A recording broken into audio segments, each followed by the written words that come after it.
Joseph Vijay எனும் நான். நாளை பதவியேற்பு விழா எத்தனை மணிக்கு பாருங்கள் கொண்டாட்டத்தில் ரசிகர்கள். நடிகர் விஜய் படங்களில் நடிப்பதை நிறுத்திவிட்டு அரசியல் களமிறங்கி சந்தித்த முதல் தேர்தலிலே 108 தொகுதிகளில் ஜெயித்து இருக்கிறார். விஜய்க்கு ஆட்சி அமைக்க பெரும்பான்மை இல்லை என கடந்த சில தினங்களாக அரசியல் வட்டாரமே பரபரப்பாக இருந்தது.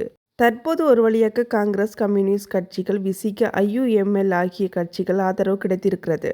120 MLA-கள் ஆதரவு கடிதத்துடன் சற்று முன் கவர்னரை சந்தித்து விஜய் ஆட்சி அமைக்க உரிமை கோரினார்.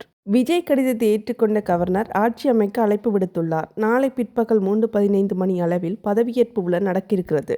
நேரு உள்விளையாட்டு அரங்கில் தான் விழா பிரமாண்டமாக நடக்க இருக்கிறது. ஜோசப் விஜய் எனும் நான் என விஜய் சொல்வதை கேட்கத்தான் தற்போது ரசிகர்கள் ஒட்டுமொத்தமாக காத்து கொண்டிருக்கின்றனர்.